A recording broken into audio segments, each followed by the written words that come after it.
नमस्कार विद्यार्थी मित्र मैत्रिणींनो, कसे आहात? मजेत आहात ना? ज्ञानेश्वरी विद्या मंदिर या शैक्षणिक संकुलामध्ये तुम्हा सर्वांचं स्वागत आहे.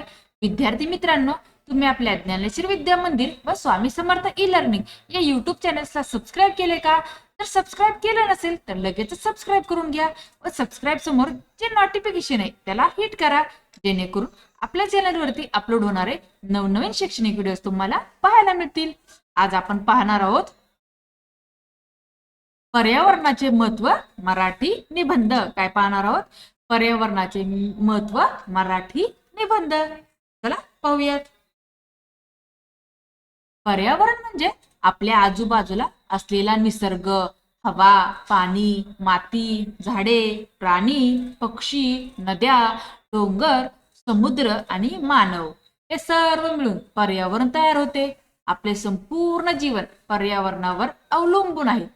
पर्यावरणाशिवाय पृथ्वीवर जीवन शक्य नाही. म्हणूनच पर्यावरणाचे महत्व खूप मोठे आहे. आपण श्वास घेण्यासाठी हवेला गरज असते. स्वच्छ हवा मिळाली तरच आपण निरोगी राहू शकतो. झाडे आपल्याला प्राणवायू देतात आणि दूषित वायू शोषून घेतात. त्यामुळे झाडे मानवासाठी खूप उपयोगी आहेत.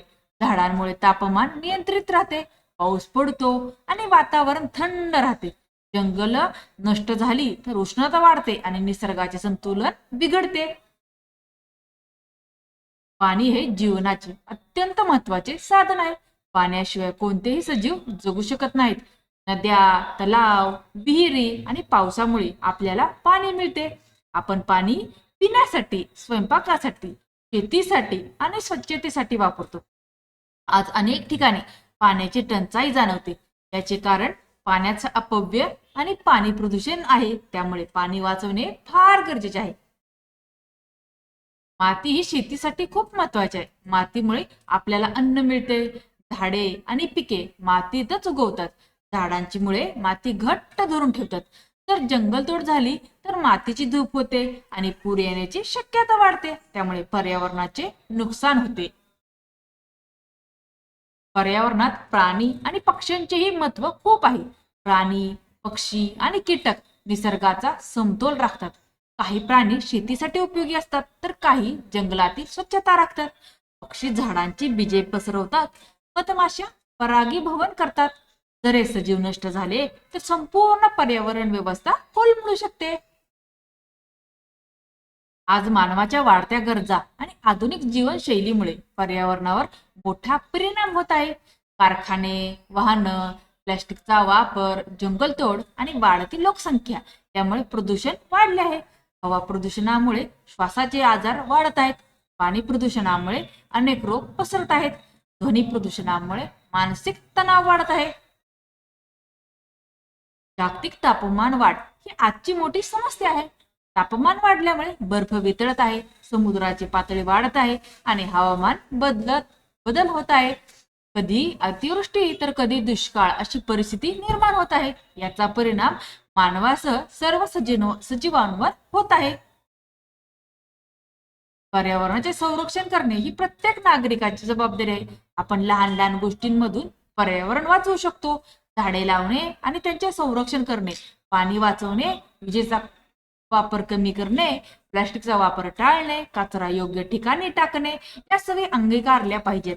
सार्वजनिक ठिकाणी स्वच्छता राखणे ही तितकेच महत्वाचे आहे. विद्यार्थ्यांनी लहानपणापासून पर्यावरणाचे महत्व समजून घेतले पाहिजे. शाळांमधून वृक्षारोपण, स्वच्छता अभियान आणि पर्यावरण जनजागृतीचे कार्यक्रम राबवले पाहिजेत. आजची तरुण पिढीच उद्याच्या पर्यावरणाची रक्षक आहे. सरकारनेही पर्यावरण संरक्षणासाठी अनेक कायदे केले आहेत. परंतु कायदे फक्त कायदे असून उपयोग नाही, प्रत्येकाने ते पाळलेच पाहिजेत. पर्यावरणाचे रक्षण केल्यासच आपले भविष्य सुरक्षित राहील.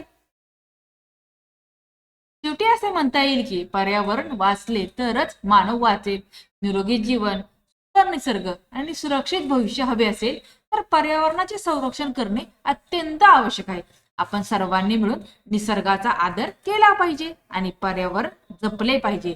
पर्यावरण वाचवा, पृथ्वी वाचवा हा संदेश मनापासून स्वीकारून कृतीत उतरवला पाहिजे. अशा प्रकारे पर्यावरण या विषयावरचा निबंध संपलेला आहे. तुम्हाला आजचा हा निबंध आवडला का? निबंध जर आवडला असेल तर निबंधाला जास्तीत जास्त शेअर करा. चॅनलवर नसेल चॅनलला सबस्क्राईब करा. धन्यवाद.